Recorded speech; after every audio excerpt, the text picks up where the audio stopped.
Snaps for losers, man. I don't get involved in that stuff, but Angel Rashad Milligan rolling out. That's a good question. Brandy, we can't ask Rashad questions. Hey, Rashad.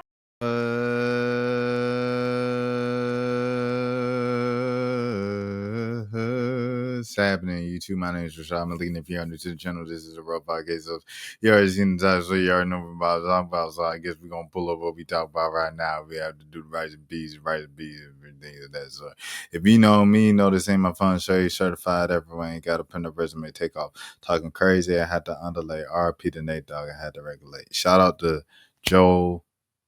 I started off with that takeoff verse or that takeoff hook because if you know this channel, you know it was built on the backs of UConn and South Carolina.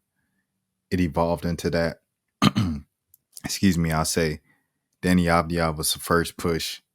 The second push was Paige Becker's, which ultimately led into the entire UConn South Carolina rivalry being like the big thing on my channel.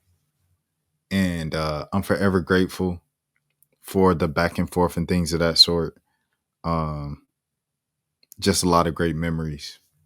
A lot of great memories. If you know, you know. If you were here during those days, I consider that like, I feel like my first prime on the YouTube channel and things of that sort. I feel like right now I'm having my second prime, developing a new community. It's a whole new community now from what it was back then, with Kurt and all those guys in the comment section, and obviously having Joel and Terrell, you know what I'm saying, come from just being subscribers and like, yo, I want to come on your channel, to being something that was like dope and led a whole, you know what I'm saying, a whole wave of, we shifted women's basketball media for real. And I'm forever indebted to those two, including, you know, Tommy and everybody else too, you know what I'm saying? Like all those other guys, I want to shout those guys out too. You know, all the other fans that always show love and stuff. Fans of UConn and South Carolina, by the way. I had to had to clarify that. Adrian, I had a couple other UConn fans come on as well throughout the time. So shouts out to everybody. You know, back in them days, boy. Anyways, I'm rambling. It's been 3 minutes and I didn't even get into the actual story. But this is from Joel's Twitter. This is how I saw the story that UConn and South Carolina weren't playing this year. It's from Joel's Twitter, so shout out to Joel. But yeah, he said the biggest rivalry in the sport is not being played. It's bad for the sport. It's got, almost 1,000 likes. Someone said it's not a rivalry though. It's just the two best programs. He said, I think it's a rivalry. Fan bases hate each other and both teams actually kabike of beating one another. This is from Maggie anyways. Maggie Vanoni. Breaking. For the first time since 2014-2015, UConn women's basketball and South Carolina won't meet in the regular season. The team's long-standing non-conference regular season series comes to an end. The story is by Carl Adamick and Maggie Vanoni. Okay, so with that being said, let's look at it from CT Insider. To continue reading, subscribe now. Oh, it's raps. Hold on, I'm gonna have to go. Carolina women's basketball has played against the UConn Huskies in the regular season every year for over a decade. However, that streak will end this season. Big Nate in the building. He said, "Do you smell what the rock is cooking?" Shout out Big Nate, man. Hey, big day for Maryland, bro. Shout out to Juju, man. Blame the committee. I ain't gonna lie, if you blame the committee, I feel like you're gonna have to blame me. You're gonna have to blame me, man. I guess I started up like really got it amped up. But hey, at the end of the day, if they're the two best programs, they're gonna have to face each other in the tournament. It just is what it is. It is what it is. All right. But yeah, I think it's a good rivalry, bro. Like, cause LSU, South Carolina, it's a cool rivalry. But like UConn, LSU, UConn, South Carolina is a different level, bro, because they got championships. It's like South Carolina trying to take the new school the championships, and UConn the old school the championships. You know what I'm saying? SSB checking in as well. You know what I mean?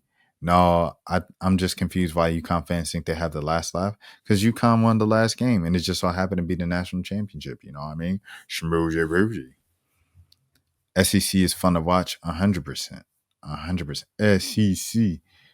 Uh, South Carolina women's basketball has played against the UConn Huskies in the regular season every year for over a decade. However, that streak will end the season. CT insiders Maggie Bononi and Carl Adamick reported on Friday that the long-standing out-of-conference rivalry will not open during the 2025-2026 campaign, barring a postseason matchup.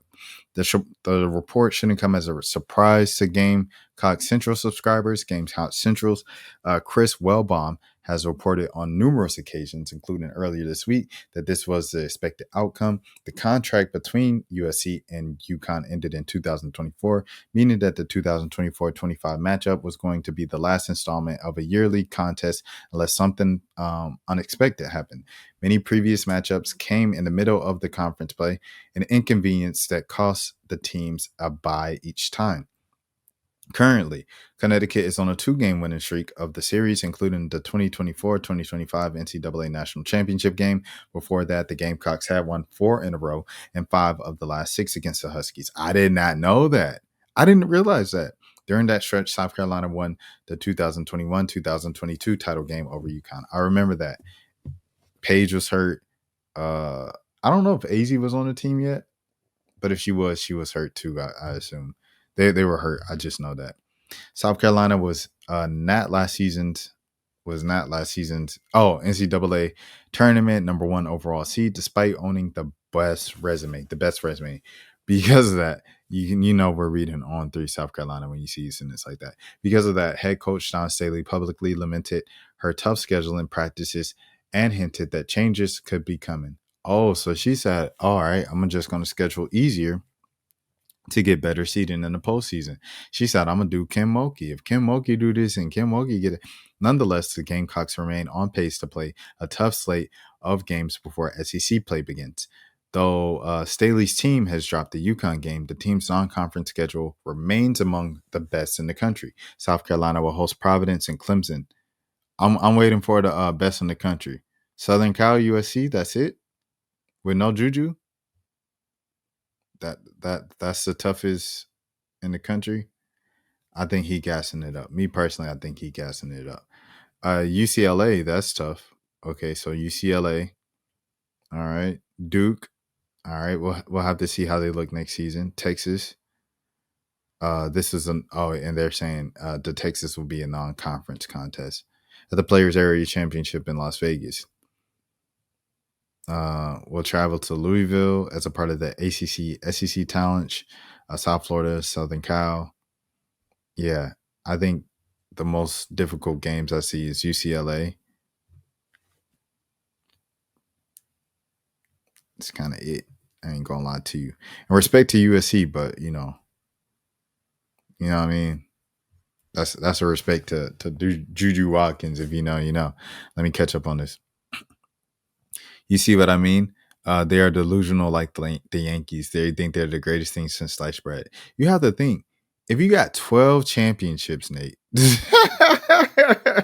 if you had 12 championships, bro, and the nearest program Pat has what, 7? How many does Pat have? Every time I say this, I get the wrong number, and people are like, how can you speak about this? You don't even know how many Pat has. How many championships does Pat Summitt have? Pat Summitt has 8. So if you have 12 and the nearest program to you has 8, you talk your talk too, bro. I ain't even gonna lie to you. It's like the Lakers, we don't live in the past. We live in the present. That's why they call it a gift. And in the present, they won the most recent championship. And they have the best player in the country. And they have AZ Fudd. I don't know, man. I get why UConn fans talk their talk, bro. I ain't gonna lie to you. It's like I feel like with UConn opposition, there's stages to it. It's like resistance, and then it's just eventual acceptance. Just have to accept it, bro. Like they're really, really good. Are they perfect? No, but they're really, really good. They might just be the closest thing to perfect. All right. Joe also he like screenshotted this, and he said the Walloping was so necessary. Uh, excuse me. The Huskies led the series 11-5, including 5-1 at home, 4-2 in Columbia. See the difference between reading a Connecticut-based paper or media versus like South Carolina. It's like two separate things. You would think like South Carolina was running it, and UConn just caught wind recently. The Huskies led the series 11-5, including 5-1 at home, 4-2 in Columbia, and 2-2 at neutral sites. UConn snapped a 4-game losing streak against the Gamecocks last season when it defeated the 2024 national champs 87-58 at Colonial Life Arena on February 16th. The Huskies then doubled down on the Walloping on